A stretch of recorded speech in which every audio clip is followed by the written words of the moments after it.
Hello there, thank you for joining us and welcome to another edition of the Evening Review. My name is Okito Greg and this evening in studio with me I have Mr. Charlie Christensen. He's the founder of Walking for Water. How are you, Charlie?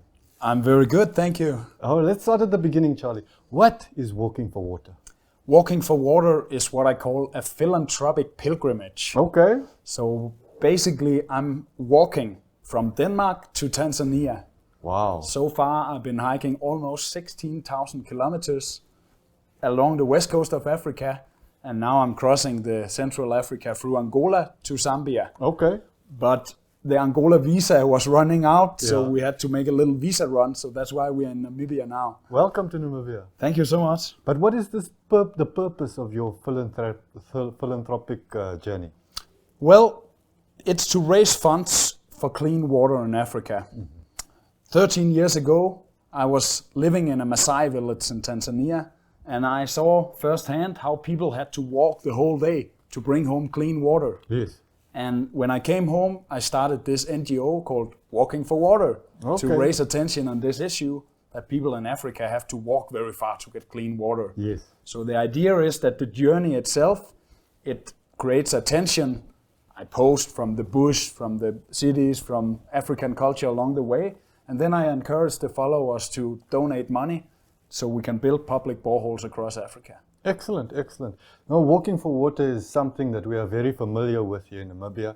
Being a country between two deserts, we have the Namib on the west coast and the Kalahari on the eastern side. And it's a very common situation that families have to deal with, especially young kids and the younger ones who have the strength. They have to do that all the time. But now, after you raise the funds, how do you go about getting the boreholes dug? That's a good question, because I'm not a water engineer myself. Yeah. And it will not really be feasible that I had to travel every time something has to be made. So we are normally cooperating with local organizations, and then we have them go out to first assess the need in the villages we receive applications from, and then we hire local contractors to drill the boreholes themselves. Okay. So we just raise the funds, Yeah. and then we assess the need, and then we hire local entrepreneurs to actually do the work. Excellent, excellent. And if we have some Namibian communities, local communities, who would like to get your assistance, how would they contact you? Well, they can contact me on any social media platform. Just look up my name or look up the organization, Walking for Water. The website is walkingforwater.dk. We are actually cooperating with a larger Danish NGO called Love Spring. Okay. So that's also possible to send them an email. We would like to have some details about the situation, most importantly the coordinates of the community. Yeah.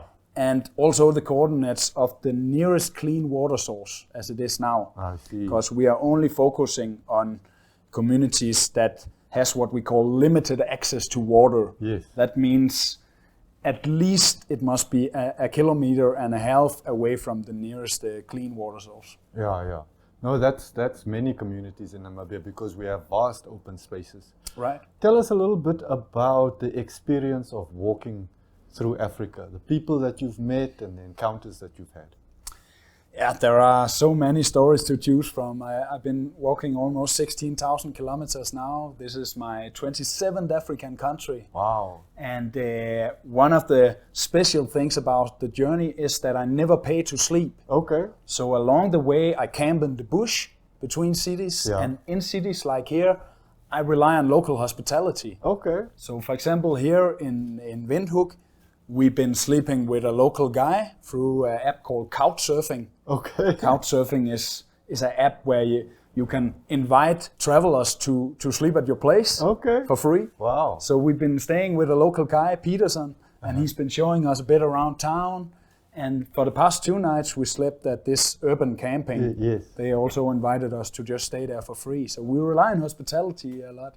Wow. And Africa is just amazingly hospitable. Yeah. I must say. It is.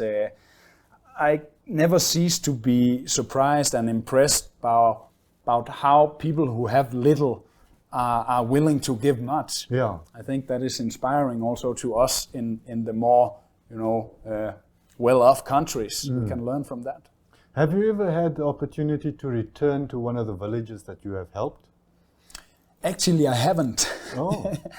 I have not done that because, I mean, it cost means also if I would have to travel back just to see that. So I rely on video documentation, on pictures and reports from our local partners. How do you feel when you get a video like that?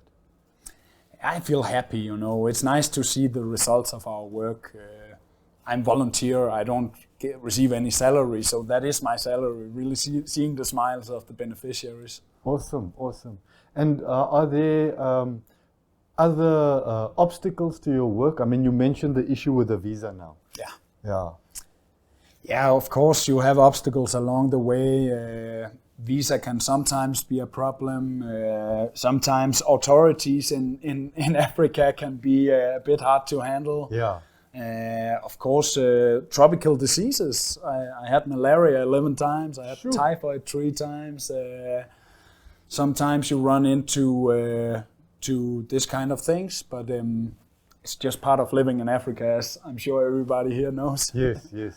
And the routes, how do you ensure that the route you are following is safe? Well, I rely on local knowledge. I have a rough route planned, but it's mainly just the fastest route between capitals. And then when I come to a country, I start talking with people. Sometimes they tell me, you should go this route instead to avoid, maybe this area is a bit dodgy. Yes. Or maybe they just say, this route is very beautiful, you have to see these waterfalls or something like that. Yes. So I adjust along the way. Okay. But you haven't been a victim of crime? Not really. Okay. And I've been a vagabond in Africa for a decade, and I haven't been robbed even once. Okay. So I think that's also a good story to be able to tell, that maybe Africa is not so dangerous as some people would like to make it. I think that definitely the way that Africa is portrayed is not fair most of the time. But let's talk a bit about the human necessity for water and the way that the world is approaching that. More and more we hear about privatization of water, people starting to attach value to water and looking to make a profit from that. Do you think that that is the way to go and is sustainable and perhaps could end up with a situation where more people have access, or do you think that that is not the way to go? It's a bit controversial, maybe my opinion on this. That's okay. And I will say in the beginning, for the first couple of years, I was anti-Nestle and anti this privatization of water, because water is a human right, as it should be. I think everybody should have access to clean water. But I also learned along the way, after facilitating more than 100 public boreholes, that everything mechanical needs maintenance, and somebody has to take ownership of it. And once we give the borehole to the village, it's out of our hand. It belongs to them. But far too often we see that after a couple of years, when it breaks down, they just leave it like that and apply for a new pump. Rather than actually maybe charging a little bit of fee from the users. Of course, it should not be more than everyone will use it, rather than going to the stream. But enough to maintain it when it breaks. And I think it's natural that things that cost money should be somehow paid by the users. So I'm not so much against privatization anymore, because maybe that is actually the only way of making people take responsibility of giving it a value. If you get something for free, often people have the tendency to not take responsibility for it. But if they have to pay a little bit, then they also care that nobody breaks it, that it's taken well care of. And they look after it. Okay. No, that's very interesting. Tell us a bit more about the rest of this journey that you are on now. What is the plan? Now the plan is to come back to Angola. We were planning. Actually, originally I was planning to go straight through DRC to Burundi, but after a long time's consideration, I derouted because there is, some issues in the east of DRC. It's Yes. under rebel control. Yes. I don't dare to go into that region. Yeah. And so I made the route a bit longer by derouting, going from Kinshasa down to Angola, over to Zambia, and then north again up to Tanzania, Burundi, Rwanda, Uganda, Kenya, and then I will finish in the north of Tanzania in this small Maasai village where it all kind of started. Wow. 'Cause that's where I got the inspiration at first. I was living half a year in this Maasai village, and that's the geographical goal as well. Yeah, awesome. Can you tell us about when you were living in the Maasai village? What inspired this idea? Actually, I was a sailor at the time in Denmark, and I started feeling more and more a need to contribute somehow to making the world better. Yeah. But I didn't know what I could contribute with. I was not an academic, I was not a medical person or something like that. So how can I make the world better? I don't know.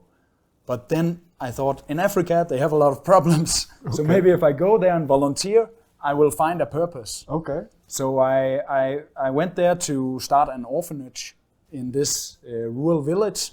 They didn't have electricity, they didn't have water, and I was the only Westerner living there for 6 months. Okay. So I got really close related to this Maasai culture. Yeah. The Maasai is, maybe a bit like the Himbas here. They are herdsmen, they are indigenous people. Yes. They have a lot of culture, a lot of traditions. Yes. And I learned this. They were happy to teach me about this. So I felt very close to them. And then seeing what the water situation was, it was just obvious that this is something I can do something about. And if I don't do it, nobody else is probably going to do it. Yeah. So I found what I was searching for, you can say, a purpose. Okay. For somebody who's walked so far and seen such hardship, you look very well. Thank you. Do you think that it's the work that's keeping you young? Oh, well, of course, if you keep active and walking, and it's good for the body, right? Yeah. But I think the journey has also aged me in certain ways. Okay. At least my girlfriend say that I look old and wrinkled because of all the sun I get. And, Yeah.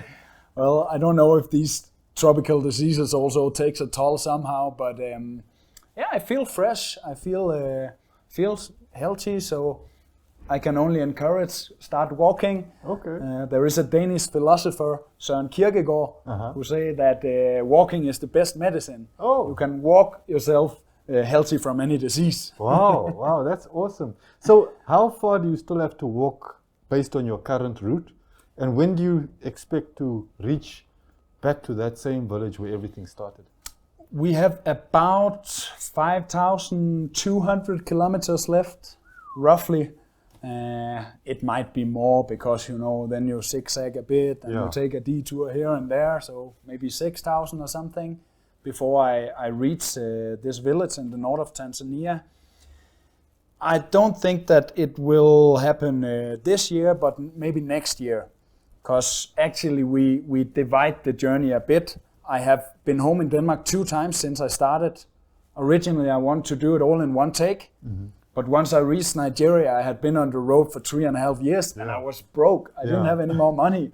So I decided to try to do some business there to sustain my travels. But I ended up overstaying my visa and getting deported. So suddenly I was home in Denmark again. And then I thought, okay, now it's already been interrupted. So it's not important if it's going to be 2 takes or 3 takes. So now we are going, me and my friend Jonathan, to walk to Lusaka. Then we will go home to Denmark for maybe half a year, and then I will come back and continue. Thank you. So I guess maybe next year, I hope to reach my final destination. Thank you, Christian. We wish you all the best, and please stay with us for the evening review, the second half, where we will meet his partner, Jonathan. Until then, we'll be right back.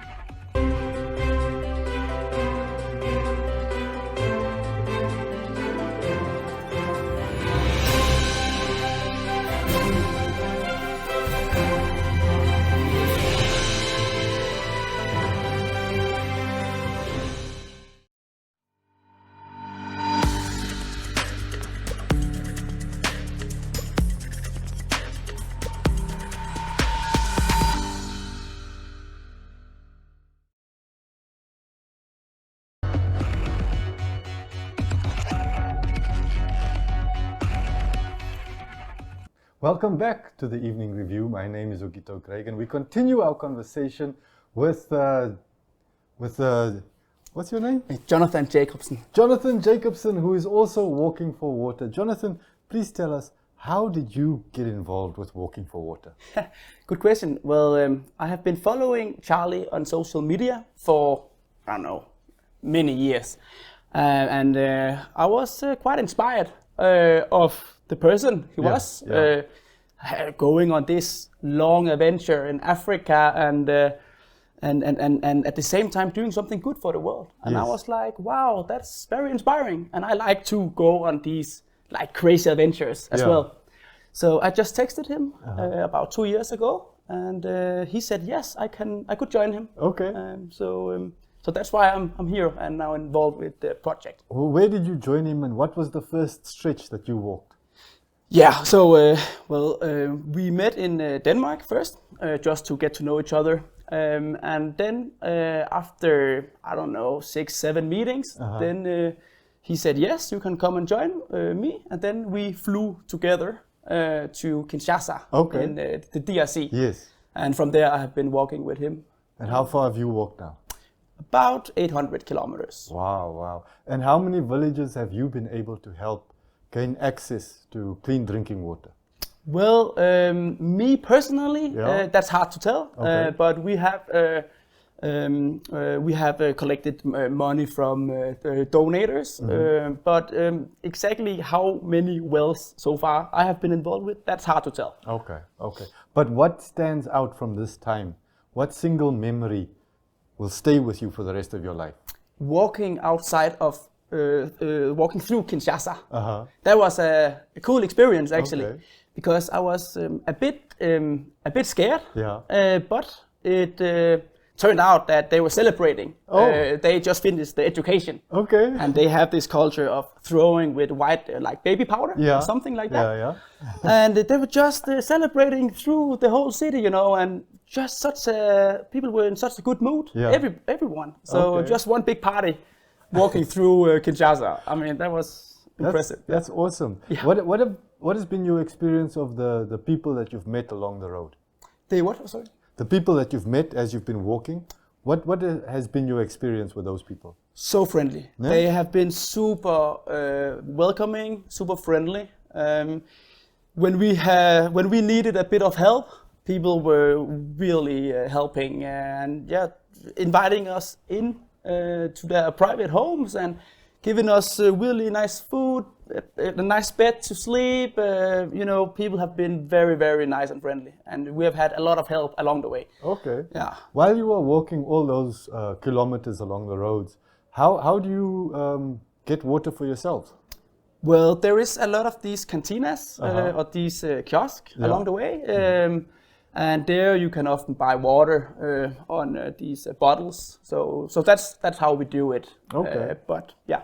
Okay. Now you've only been in Namibia a short while. What's been your impression of Namibia? It's a nice, very nice city. I've only seen Windhoek. Okay.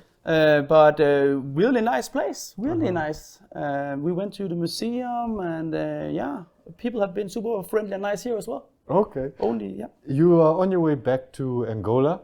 What do you expect from the rest of your journey there? Well, it's you never know. On an adventure like this, you never know what's going to happen. But I expect that we will continue to meet a lot of nice people, and you know, I expect that it will be hard work. Of course, we walk 30 to 40 kilometers a day. You know, so. Yeah, I don't have many expectations really, but I expect that we will meet a lot of nice people. From the journey that you've completed up to now, what lessons have you learned that you would like to share with other people who might be watching from their homes or on social media? I would love to show them that the people is the world is not as dangerous as people might think. People here in Africa are really nice and friendly and welcoming. I don't know what I didn't expect anything before coming here, but I have been really surprised how friendly and nice people are. Even though we meet people who are poor, then they are even more nicer than the people with money. Often it's a bit weird, but people are so friendly and nice. And don't be afraid of visiting Africa. Awesome. Now the work you are doing, providing fresh drinking water, is very important. But has the importance changed for you now that you've seen the realities on the ground? For sure. Now it's the first time of my life I see people in need of water, like here, and that's touching, So of course I will, together with Charlie, do what I can to spread the awareness, and hopefully we can help as many people as possible. It has definitely affected me to be more motivated to try and get more donations to help out, because people really need it. And the people that you left back home, family and friends and girls, what do they say about this new adventure of yours? They think I'm crazy, but they know me as a person. I have been on other adventures before, so they were not like that surprised. They were more like, take care of yourself, man, but good luck. They have been actually been quite, they have been helpful, and they wanted me to go. They know that it's the right thing for me to do. Okay. And I imagine that your social media presence is also being a bit elevated. More people around the world know you. You're getting famous in some circles. What would you do with that fame? Well, I wouldn't say we are that famous yet, but well, if I become famous for doing this, I will definitely spread the word that we have. If you can help people like we are trying to do, then we should be better at helping people, especially in need, just in general. So if I can motivate other people to go on adventure, one thing you learn a lot by doing it. But while you do that, then try to help some people who might need help. At the same time. Okay. And the circumstances, you did mention that it's the first time you see people who are so poor and need assistance. But can you describe for us a little bit the differences that you've seen, maybe between the cities that you visited and the small villages? How has that impacted you also? Well, the differences there's a huge difference. For instance, I haven't been to Namibia for that long yet, but in Angola, in the back country, you can say, it's and smaller villages, it's very poor. And they have these brick houses. They have made the houses themselves, and they are very reliant on the food they can produce themselves and stuff. What they can grow for themselves. Yes, and then of course they can sell a bit of it, but it's hard for them to get rich from that. In the cities, we see a lot more richer people, of course, but you also find poor people in the bigger cities. But the biggest difference, of course, it's just the difference between rich and poor. You find the rich people in the cities, and You mentioned the generosity of people, and you mentioned the self-reliance of people. Are there any other valuable lessons that this experience and the people have taught you that it might be worthwhile to also remind people back home in Europe and across the world, in the first world, where there's more development, to remember about things that you've seen that have struck you? Well, I think people who almost don't have anything, they are more welcoming often than people who have more means. That struck me, because why is that? It's yeah.